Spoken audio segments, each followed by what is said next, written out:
Halo semuanya, selamat datang. Wah, buat Anda yang lagi merencanakan pernikahan atau mungkin kerabat dekat Anda, pas banget nih. Di sini kita akan kupas tuntas, langkah demi langkah, panduan resmi pencatatan nikah di Indonesia. Tujuannya? Biar hari besar Anda nanti berjalan lancar tanpa ada drama administrasi. Dan penting nih, semua yang bakal kita bahas ini bukan info katanya-katanya ya. Sumbernya langsung dari peraturan paling baru dari pemerintah, yaitu Peraturan Menteri Agama Nomor 30 Tahun 2024. Ini adalah landasan hukum terkini yang jadi acuan semua proses pernikahan untuk umat Islam di seluruh Indonesia. Jadi, buat Anda yang lagi sibuk mempersiapkan hari H, anggap aja pembahasan kita kali ini sebagai peta jalan Anda. Kita akan urutkan semuanya dari awal banget sampai akhir, biar nggak ada satupun detail penting yang kelewat. Udah siap? Yuk kita mulai. Oke, kita masuk ke bagian pertama. Sebelum pusing mikirin teknisnya, kita coba pahami dulu, kenapa sih ada aturan baru ini, apa tujuannya? Ternyata, ini dirancang untuk membuat semuanya jadi lebih teratur dan jelas, supaya Anda bisa lebih tenang mempersiapkannya. Nah, ini dia jawabannya. Ada 3 tujuan utama di balik peraturan ini. Pertama, biar administrasinya tertib, jadi nggak ada lagi tuh cerita dokumen hilang atau nggak jelas. Kedua, transparansi. Semua prosesnya jadi terbuka. Dan yang paling penting, kepastian hukum. Intinya, negara mau memastikan pernikahan Anda itu terlindungi dan diakui sejak hari pertama. Keren kan? Jadi, keseluruhan prosesnya itu bisa kita pecah jadi 4 langkah besar. Gampang kok ngingetnya. Daftar, periksa, akad, lalu catat. Nah, di sini kita bakal bedah satu persatu setiap tahapannya, biar Anda punya gambaran yang utuh. Oke, langkah pertama dari semua ini, mulai dari mana sih? Tentu aja pendaftaran. Nah, di sini kita bakal bahas di mana daftarnya, kapan waktu yang pas, dan yang paling sering bikin pusing, dokumennya apa aja. Yuk kita cari tahu. Pasti sering dengar kan? KUA? Nah, KUA atau Kantor Urusan Agama ini bakal jadi sahabat Anda selama proses ini. Anggap saja ini gerbang utama Anda. Disinilah tempat semua urusan administrasi nikah dimulai dan diakhiri, di tingkat kecamatan tempat tinggal Anda. Nah, ini catat baik-baik ya, 10 hari kerja. Ini deadline penting. Menurut pasal 3, pendaftaran harus dilakukan paling lambat 10 hari kerja sebelum hari H. Terus gimana kalau mepet? Bisa sih, tapi Anda harus urus surat dispensasi khusus dari camat, yang pastinya nambahin kerjaan lagi. Jadi saran terbaik dari kami, jangan mepet-mepet ya. Oke, sekarang kita masuk ke bagian yang sering kali jadi momok, yaitu dokumen. Tenang-tenang, sebetulnya kuncinya cuma satu, lengkap. Kalau semua dokumen yang diminta sudah siap, dijamin proses Anda bakal mulus jaya. Ini dia nih, checklist saktinya langsung dari pasal 4. Mungkin bisa di-pause dulu sebentar untuk dicatat ya. Lihat deh, prosesnya itu benar-benar mulai dari paling bawah, dari surat pengantar desa atau kelurahan. Selain dokumen standar kayak KTP, KK, akta lahir, ada juga yang spesifik nih, seperti surat persetujuan dari kalian berdua, sama izin orang tua kalau umurnya di bawah 21. Intinya, siapkan ini semua jauh-jauh hari, biar nggak keteteran. Sip, dokumen udah lengkap, udah didaftarin, terus apa? Kita masuk ke tahap pemeriksaan. Di sini, pihak KUA akan verifikasi semua berkas Anda dan memastikan semua syarat dan rukun nikah terpenuhi sebelum hari ijab kabul tiba. Nah, ngomongin rukun nikah, apa sih itu sebenarnya? Gampangnya gini, bayangin rukun nikah itu kayak 5 pilar pondasi sebuah rumah. Kalau salah satu pilarnya nggak ada atau nggak kokoh, rumahnya nggak bisa berdiri. Sama kayak pernikahan. Kalau satu rukun aja nggak terpenuhi, pernikahannya dianggap nggak sah, baik secara agama maupun hukum negara. Dan inilah kelima pilar itu, seperti yang tercantum di pasal 10. Harus ada calon suami dan calon istri, jelas ya. Terus, ada wali nikah yang sah, minimal 2 orang saksi, dan yang paling sakral, prosesi ijab kabul itu sendiri. 5-5-nya ini wajib ada dan terpenuhi, nggak bisa ditawar. Yuk kita dalemin salah satu pilar yang krusial banget, wali nikah. Yang paling utama itu namanya wali nasab. Nasab itu artinya garis keturunan. Jadi ini adalah wali dari keluarga pihak laki-laki si calon mempelai wanita, yang punya hak dan wewenang untuk menikahkannya.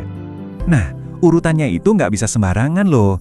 Ada aturannya, seperti yang bisa kita lihat di sini dari pasal 12. Prioritas nomor 1 itu selalu ayah kandung. Kalau beliau berhalangan, haknya turun ke kakek dari pihak ayah. Kalau kakek juga nggak ada, baru turun ke saudara laki-laki kandung, terus paman, dan seterusnya. Jadi ini sistemnya hierarki ya, bukan milih-milih mana yang paling disuka. Terus gimana dong kalau wali nasabnya benar-benar nggak ada? Atau mungkin ada halangan yang dibenarkan secara syariat? Nah, disinilah ada solusinya, yaitu wali hakim. Sesuai pasal 13, kepala KUA atau penghulu yang ditunjuk bisa bertindak sebagai wali. Ini adalah perwakilan negara untuk memastikan pernikahan tetap bisa berjalan sah.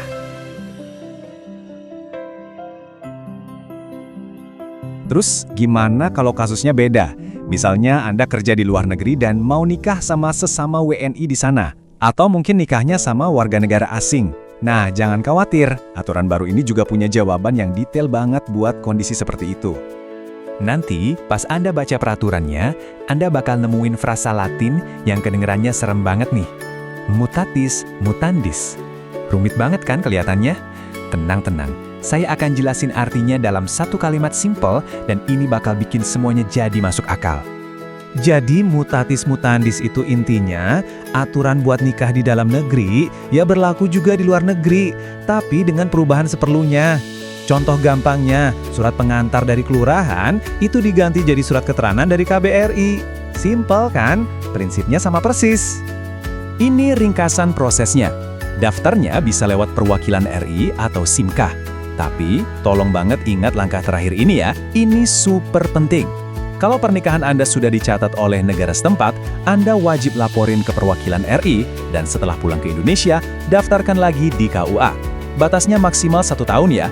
Kalau nggak, status pernikahan Anda bisa jadi nggak diakui sepenuhnya di Indonesia, dan ini bisa jadi masalah besar di kemudian hari. Alhamdulillah, ijab kabul sudah terucap. Semua rukun terpenuhi, sah. Sekarang kita masuk ke bagian yang paling melegakan dan ditunggu-tunggu, pencatatan resmi dan dapat bukti nikahnya.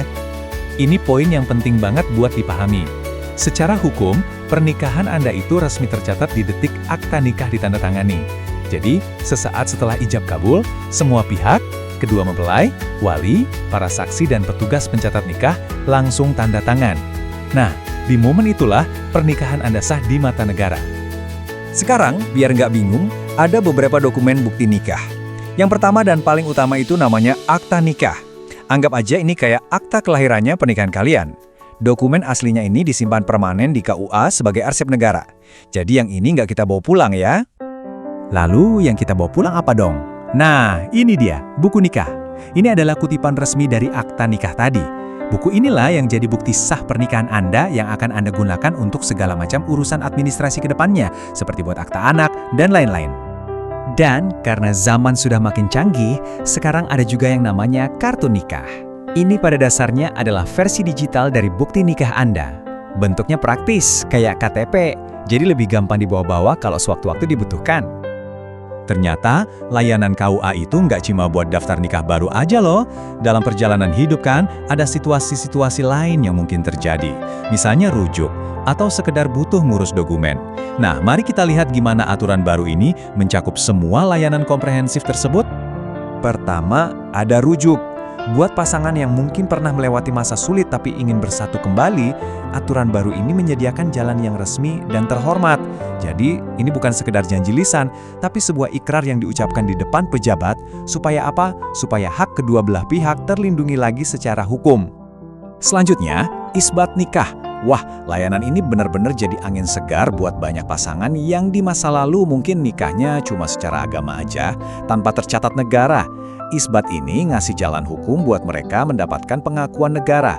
Dan ini krusial banget, terutama buat masa depan anak-anak dan juga hak waris. Saya yakin deh, banyak dari kita yang pernah ngerasain paniknya kehilangan dokumen penting. Duh, rasanya deg-degan banget kan? Nah, kabar baiknya, untuk dokumen sepenting buku nikah, aturan baru ini memberikan solusi yang jelas dan terstruktur.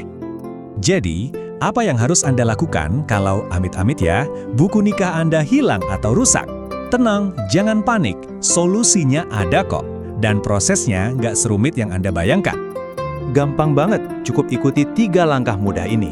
Kalau hilang, Anda perlu surat dari polisi. Kalau rusak, ya bawa aja bukti fisiknya. Terus, tinggal ajukan permohonan ke KUA tempat Anda menikah dulu. Tuh kan, gampang banget. Jadi kalau Anda ngalamin ini, nggak perlu cemas lagi. Layanan terakhir yang juga ngebantu banget adalah legalisasi. Dan disinilah kehebatan SIMKah terasa lagi. Coba bayangin, Anda nikahnya di kampung halaman di Sumatera, tapi sekarang kerjanya di Jakarta. Dulu, kebayangkan repotnya, harus pulang kampung cuma buat legalisir. Sekarang, wah udah beda cerita. Cukup datang ke KUA manapun di Jakarta yang udah terhubung SIM-Ka. Praktis banget. Jadi, apa sih intinya dari semua ini? Mari kita rangkum ya. Pertama, rasa aman. Pernikahan Anda punya perlindungan hukum yang kokoh dari negara. Kedua, kemudahan. Adanya SIM-Ka itu memangkas birokrasi dan bikin segalanya jadi jauh lebih simpel. Dan yang ketiga, kelengkapan. Dari A sampai Z, hampir semua kebutuhan administrasi nikah Anda udah diatur lengkap di sini. Jadi, kalau kita renungkan lagi, semua proses yang kelihatannya ribet ini, tujuannya sebetulnya mulia banget, yaitu untuk membangun fondasi hukum yang kuat buat keluarga baru Anda. Biar awal perjalanan baru Anda ini benar-benar dilindungi dan diakui oleh negara. Jadi gimana? Setelah tahu semua langkahnya, semoga jadi lebih tenang dan lebih siap ya buat memulai babak baru.